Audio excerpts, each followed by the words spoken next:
Good evening সবাই, আমি অস্মিতা। আমি আজকে আপনাদের জন্য নিয়ে এসেছি আইএলসের প্রথম ক্লাস। আচ্ছা, প্রথমে একটু আমার ব্যাপারে বলি। আমি গত বছর ব্র্যাক ইউনিভার্সিটি থেকে পাশ করেছি বায়োটেকনোলজি থেকে, এবং এই জানুয়ারিতে আমি আমার আইএলস টেস্ট দিয়েছি, যেখানে আমার ব্যান্ড এসেছে 8.5। আমি যখন আমার আইএলস জার্নি শুরু করি তখন আমার ব্যান্ড থাকে 6.5।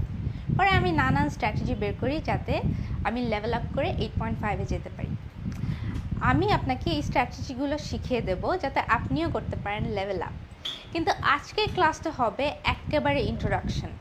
আইএলস কি, আইএলস কাদের জন্য, এবং আইএলসের ফরম্যাটটা কী, কীভাবে আপনি প্রিপারেশন করবেন, প্রিপারেশনের জন্য কতখানি টাইম লাগতে পারে, এবং রেজিস্ট্রেশন করবেন কীভাবে, এগুলি সব বলে দেবো। শুরু করার আগে আমি আপনাকে একটা ইম্পর্ট্যান্ট কথা বলে দিই। আইএলস রেজিস্ট্রেশনের জন্য আপনার ভ্যালিড পাসপোর্ট থাকা খুবই দরকার। তা আপনার যদি পাসপোর্টের মেয়াদ শেষ হয়ে থাকে বা পাসপোর্ট না থাকে, খুবই জরুরি আপনি পাসপোর্ট করে ফেলেন বা রিনিউ করে ফেলেন। আচ্ছা, তাহলে আমরা শুরু করি আইএলসের ব্যাপারে।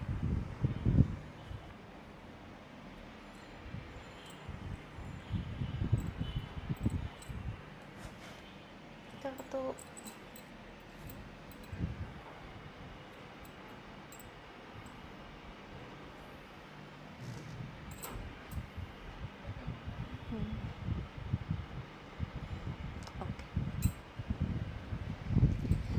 তাহলে আইএলস আসলে কি?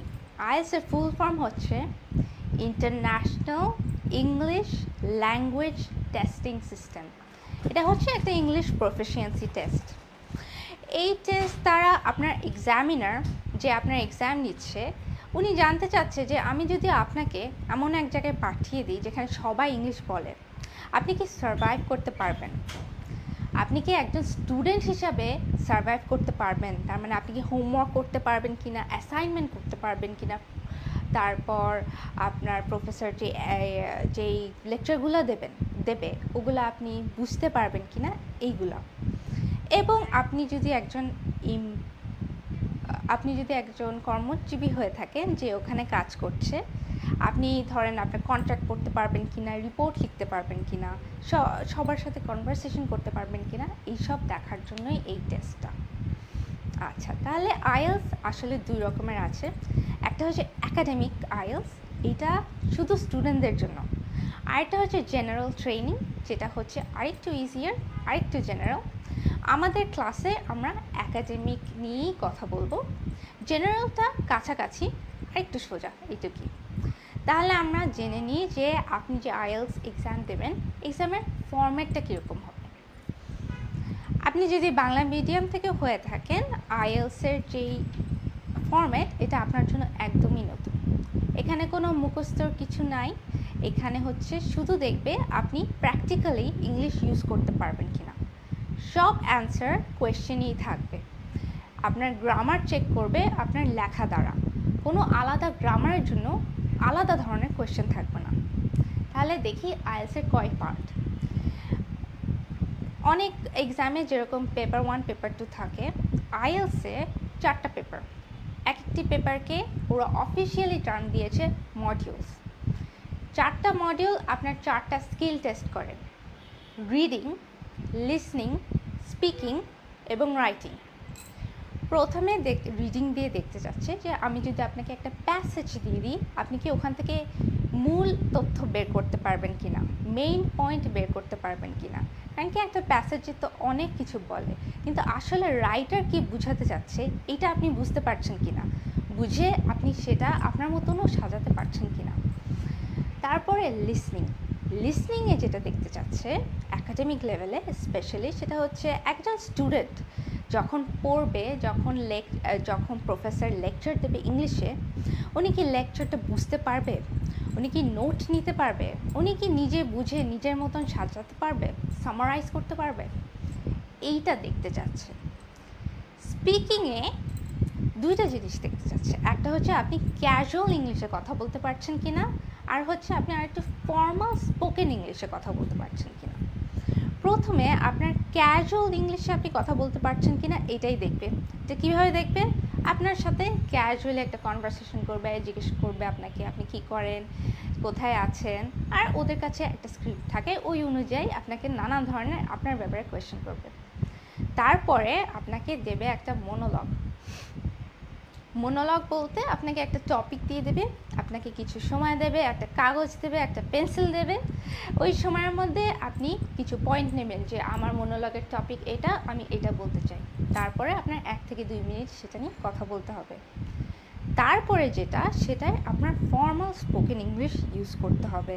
কারণ কি এখানে যেটা দেখতে চাচ্ছে সেটা হচ্ছে যে আপনি ধরেন আপনার থিসিস ডিফেন্স দিচ্ছেন, তো আপনি আপনার প্যানেলকে ফর্মালি ইংলিশ বলে আপনার পয়েন্ট অফ ভিউটা বোঝাতে পারছেন কি না, আপনি যে স্ট্যান্ডটা নিয়েছেন, যে ওপিনিয়নটা নিয়েছেন, সেটা আপনি ক্লিয়ারলি ইংলিশে কমিউনিকেট করতে পারছেন কি না ইন আ ওয়ে যেটা একটু ওয়ার্ক প্লেস ফ্রেন্ডলি।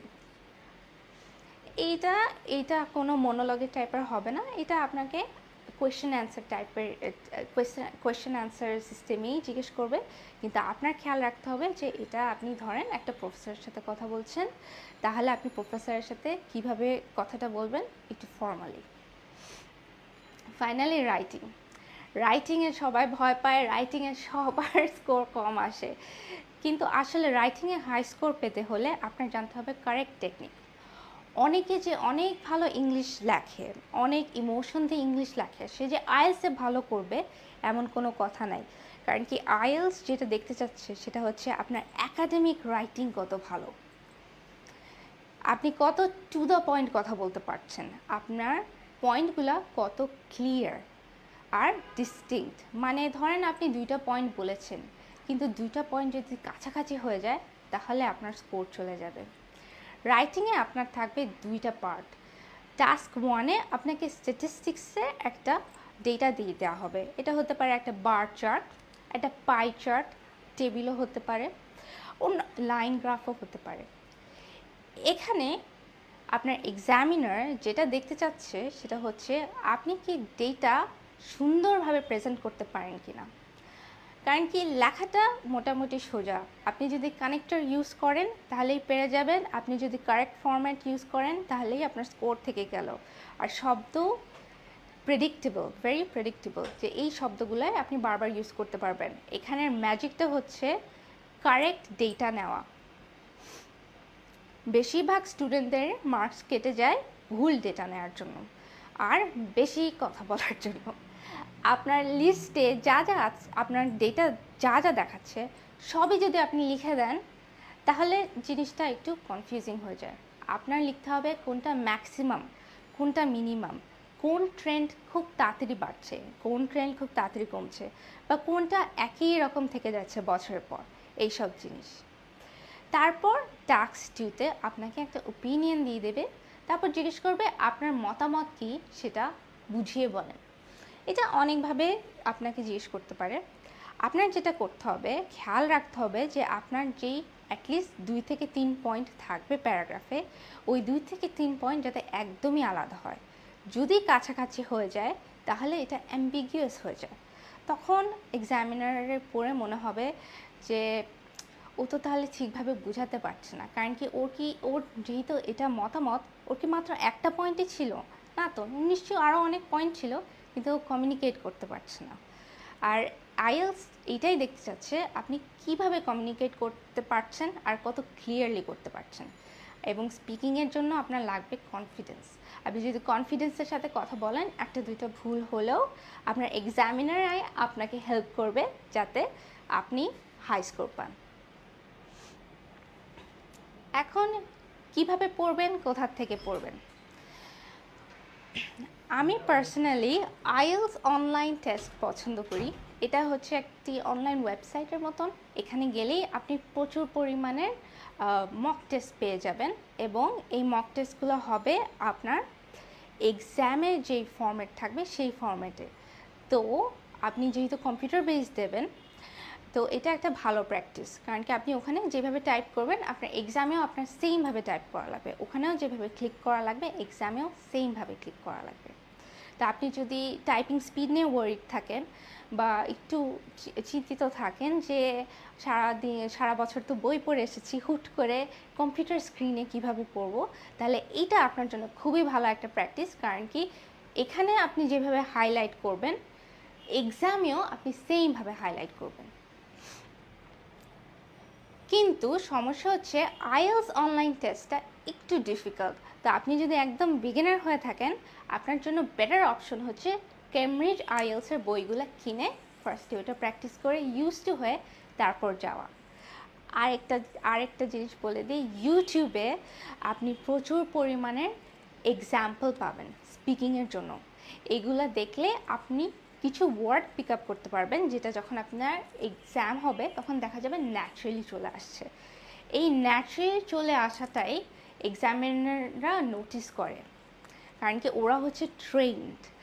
তো ওরা কিন্তু খুবই সুইফট এটা দেখার জন্য যে আপনি কোথায় মুখস্থভাবে বলছেন আর কোনটা আপনার ন্যাচারালি আসছে, এটা ওরা খুব কুইকলি ধরতে পারে। আর এটা কিন্তু ওরা স্মরণে রেখে আপনাকে মার্ক দেয়।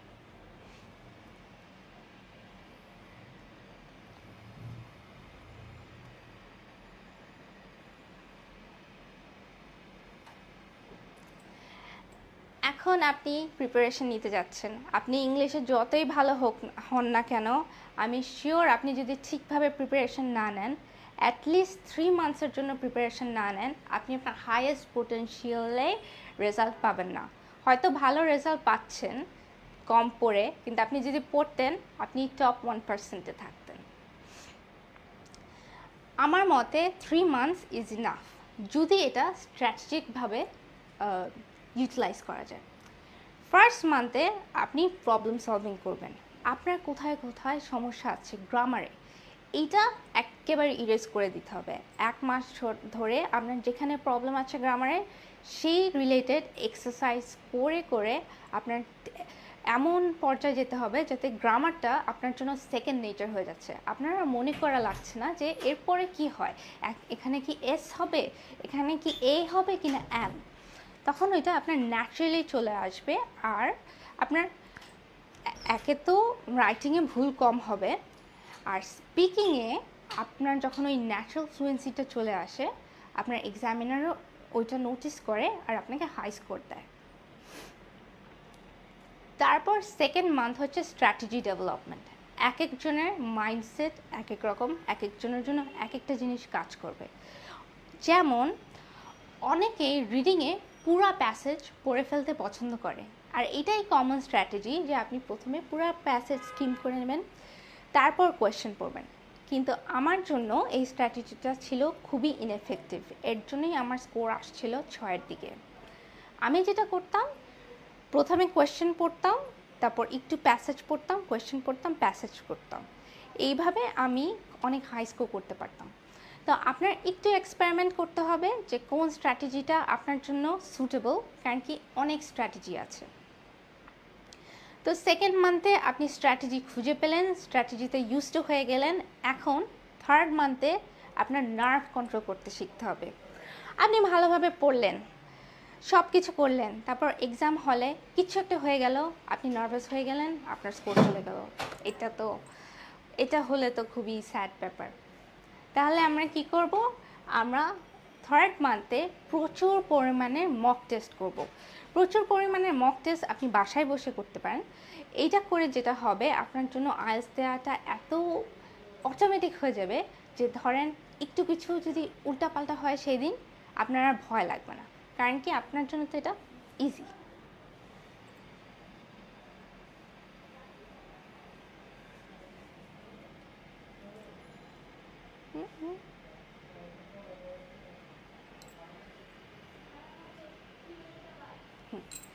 এখন চলে যাই রেজিস্ট্রেশন কোথায় করবেন। আগেই বলে দিয়েছি রেজিস্ট্রেশনের জন্য আপনার পাসপোর্ট লাগবে। তো আগের থেকে আপনার এটা ঠিক করে রাখতে হবে যাতে আপনার পাসপোর্টটা থাকে এবং ভ্যালিড থাকে। রেজিস্ট্রেশন করার জন্য আপনি ব্রিটিশ কাউন্সিলের ওয়েবসাইট থেকেও যেতে পারেন বা আইডিপিও ইউজ করতে পারেন। আমি পার্সোনালি ব্রিটিশ কাউন্সিল প্রেফার করেছি। ব্রিটিশ কাউন্সিলে আপনি যখন রেজিস্ট্রেশন করেন তখন আপনাকে ওরা একটা ফ্রি প্যাকেজ দিয়ে দেয়, যেখানে ওদের নানান ধরনের কোয়েশ্চেন পেপার সলভ করার জন্য থাকে। আর ওরা কোয়েশ্চেনগুলো এত সুন্দর করে ক্যাটাগরাইজ করে যে আপনার জন্য প্র্যাকটিস করা অনেক ইজি হয়ে যায়। স্পেশালি এক্সামের আগে যখন রিভিশন করবেন তখন এটা অনেক কাজে দেবে। তো আমি বলছি যে আপনি যদি শিওর থাকেন যে 3 মাস পরে আপনি আইএলটিএস দেবেন, আর আপনি ডিটারমাইন্ড যে আপনি 3 মাস ধরে পড়াশোনা করে আপনার হাইয়েস্ট পোটেনশিয়ালে চলে যাবেন, তাহলে আপনি আগেই রেজিস্ট্রেশনটা করে রাখেন। তাহলে আপনি আগের থেকেই ওই ব্রিটিশ কাউন্সিলের যেই প্যাকেজটা দেয় ওইটা ইউজ করতে পারবেন। এটাই হচ্ছে আইএলটিএস রিলেটেড সব তথ্য। এখন কারোর কাছে যদি কোনো কোয়েশ্চেন থাকে প্লিজ আমাকে জানান।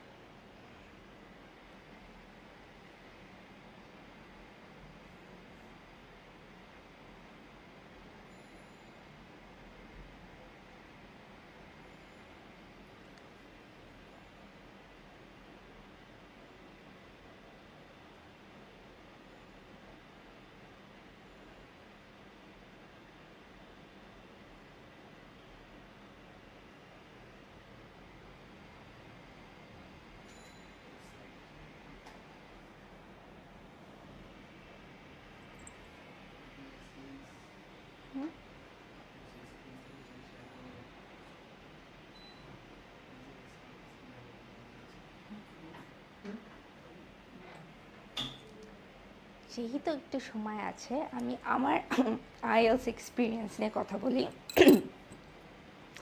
আমার আইএলটিএসের সময় একটা মজার ব্যাপার হয়েছিল, সেটা হচ্ছে আমাদের কাউকেই সেভাবে জানানো হয়নি যে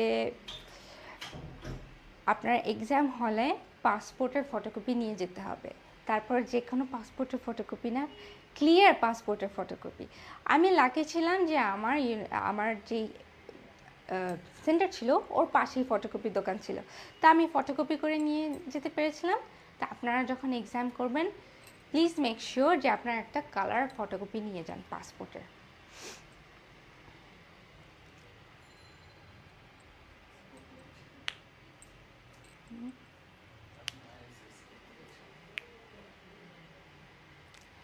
আমার আইএলটিএসের স্কোরের যদি আমি ব্রেকডাউন করি, আমার রিডিংয়ে এসেছিল 9, আমার রাইটিংয়ে এসেছিল 7.5, লিসেনিংয়ে 9 এবং স্পিকিংয়ে 8.5। রাইটিংয়ে একটু কম আসে সবারই, কিন্তু এটা ধরেন মেনে নিতে হবে আর কি। আর একটু প্র্যাকটিস করলে হয়তো আর একটু ভালো, আপনি আমার চেয়ে ভালো করতে পারবেন।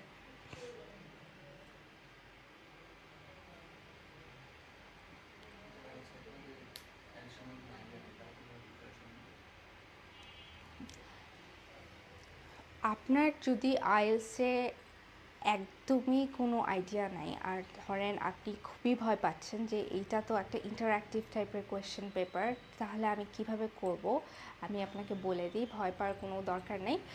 আপনি যেটা করবেন, আপনি প্রথমে কেমব্রিজের যেই পেপারগুলো আছে ওগুলো সলভ করবেন। ওগুলো একটু ইজি, ওগুলো সলভ করতে করতে দেখে যাবেন আপনি ইউজ টু হয়ে যাচ্ছেন। এটা জাস্ট একটা হ্যাবিটের ব্যাপার। তো আপনি যদি ধরেন 10টা পেপার মনোযোগ দিয়ে সলভ করেন, আপনি খুব ইজিলি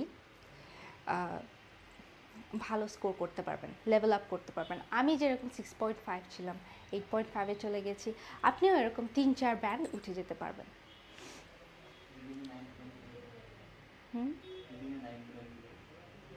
আচ্ছা, রিডিং আর লিসেনিংয়ের যে ব্যাপারটা হচ্ছে, কোয়েশ্চেনের যে উত্তরগুলো ওগুলো সব কিন্তু ওখানেই আছে। তো আপনার কেন কোয়েশ্চেনের উত্তর ভুল হবে, এই মেন্টালিটি থেকে আপনার একটু কোয়েশ্চেনগুলো সলভ করতে হবে। আমার যেটা সমস্যা হতো, আমি আসলে কোয়েশ্চেনগুলোই বুঝতাম না যে আসলে কোয়েশ্চেন আমার কাছ থেকে কী চাচ্ছে। যেমন রিডিংয়ে আপনার একটা কোয়েশ্চেন আছে, এক টাইপের কোয়েশ্চেন আছে, সেটা হচ্ছে হেডলাইন ম্যাচিং। আপনার অনেকগুলো প্যারাগ্রাফ আছে, তো প্যারাগ্রাফের এক একটা প্যারাগ্রাফের হেডলাইন কী হবে। তো আমি তখন ভাবতাম প্যারাগ্রাফের হেডলাইন যেটা ভাইব ম্যাচ করবে এই টাইপের কিছু হবে। কিন্তু আসলে পরে জানতে পারলাম যে আইএলটিএসটা আসলে প্রচুর সিস্টেমেটিক। ওরা যেটা চাচ্ছে আপনার কাছ থেকে সবসময় সেটা হচ্ছে কিওয়ার্ড ম্যাচিং। হেডলাইন সেটাই হবে যেটা প্যারাগ্রাফে আছে কিন্তু অন্যভাবে লেখা আছে। এইটা মুখে বলে বলা কঠিন, কিন্তু আমরা যখন প্র্যাকটিক্যালি পেপার সলভ করা শুরু করব তখন আমি আপনাকে এক্সাম্পল দিয়ে আরও ইজিলি বুঝাতে পারবো যে এটার মানে কি। আরেকটা যেটা খুবই ইন্টারেস্টিং ব্যাপার সেটা হচ্ছে আইএলসে ট্রু ফলসের সাথে আছে নট গিভেন। এখানে সবাই কনফিউজ হয়ে যায়, ফলস কিনা নট গিভেন, কারণ কি মনে তো হয় দুইটা খুবই কাছাকাছি, কিন্তু আসলে দুইটা ডিফারেন্ট। ট্রু হচ্ছে সেটাই যেটা আপনাকে ডাইরেক্টলি কোয়েশ্চেনে প্যাসেজে বলে দিয়েছে যে এটা আছে, আর ফলস হবে সেটা যেটা কন্ট্রাডিক্ট করছে। যেরকম একটা সেন্টেন্স যদি হয় the most famous car is blue, আর আপনাকে জিজ্ঞেস করলে এটা ট্রু অর ফলস, আপনার প্যাসেজে ধরেন বলেছে most famous car is red, আপনার তখন মনে হচ্ছে তাহলে তো এটা ফলস, কারণ কি প্যাসেজে বলেছে রেড, আমার কোয়েশ্চেনে বলছে ব্লু, কিন্তু আসলে এটা হবে নট গিভেন, কারণ কি ও তো কখনো বলেনি ব্লু যে ফেমাস না।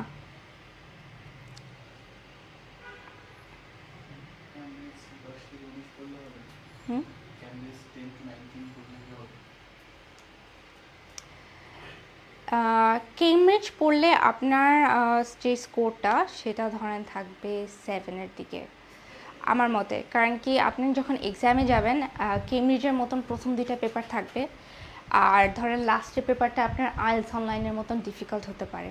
এর জন্য আমি যেটা বলছি, আপনি যদি কেমব্রিজও করে থাকেন তারপরও আইএলস অনলাইন থেকে একটা দুইটা পেপার সলভ করতে শেষের দিকে যখন আপনার কনফিডেন্স বুস্ট হয়েছে। আইএলসের পেপারগুলো ধরেন আপনার স্কোর কম আসবে, মন খারাপ করবেন না, ট্রাই করতে থাকবেন।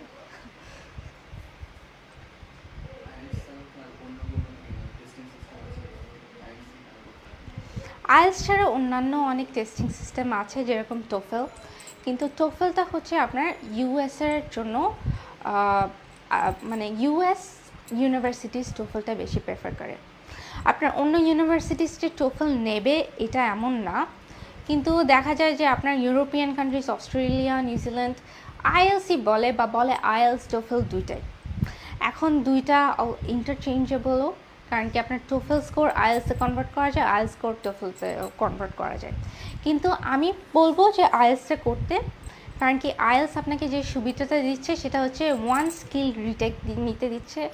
ধরেন ভুলে আপনার কোনো একটা স্কিল একটু খারাপ হয়ে গিয়েছে, আপনার বেঞ্চমার্ক মিট করলো না 6, তাহলে আপনার পুরো টেস্টটা রিটেক দিতে হচ্ছে না, আপনি যে কোনো একটা পার্ট রিটেক দিতে পারেন, কিন্তু এটা প্রথম 30 দিনের মধ্যেই আপনার সাইন আপ করতে হয়।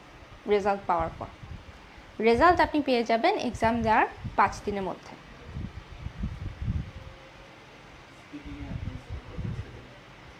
স্পিকিংয়ে আমার স্কোর ছিল 8.5। আমার এক্সামিনার অনেক ফ্রেন্ডলি ছিল, উনি হচ্ছে খুবই সফট স্পোকেন ছিলেন, আর উনি ব্রিটিশ ছিলেন। লাস্টের দিকে গিয়ে যেরকম আমি ধরতে পারিনি যে কোয়েশ্চেনে উনি চাচ্ছেন যে আমি ইমোশন রিলেটেড যে ওয়ার্ডগুলো ওগুলো এমফাসাইজ করে বলি, আমি বুঝিনি, কিন্তু উনি বারবার কোয়েশ্চেন করে আমার কাছ থেকে ওটা বের করে নিয়েছে যে আসলে আমি ওয়ার্ডগুলো পারি কিনা, কারণ কি পারলে তো আমাকে তো স্কোর দেওয়া উচিত। তো এক্সামিনাররা আপনার অনেক ফ্রেন্ডলি হয়, স্পেশালি আপনার যে কম্পিউটার বেসড ওখানে যারা আসে তারা অনেক ফ্রেন্ডলি, ভয় পাওয়ার কোনো কারণ নাই। ওরা আপনার সাথে হেসে হেসে কথা বলবে, মজা করে কথা বলবে, আপনি মজা করলে উনিও মজা পাবে, তো কোনো ব্যাপার না।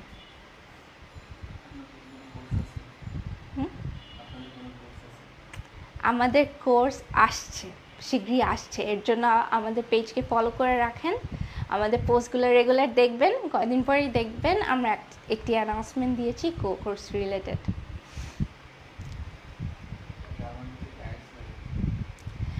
জার্মানিতে আইএলস লাগে আপনার কি, এটা ইউনিভার্সিটির উপর ডিপেন্ড করে। জার্মানি এবং ফ্রান্সে আপনার দেখে নিতে হবে যে আপনি যে ইউনিভার্সিটিতে পড়তে চাচ্ছেন সেই ইউনিভার্সিটি আইএলস চায় কিনা। যদি চায় তাহলে লাগবে, যদি চায় না তাহলে লাগবে না। এটা এক্সট্রিমলি ভ্যারি করে জার্মানি অ্যান্ড ফ্রান্সে।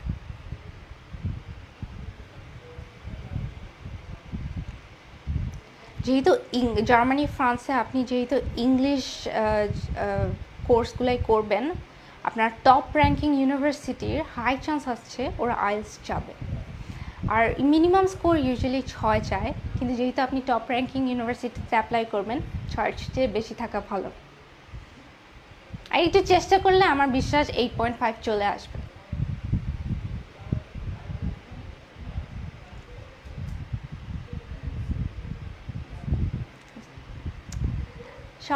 সবাইকে থ্যাংক ইউ আজকে ক্লাসে আসার জন্য।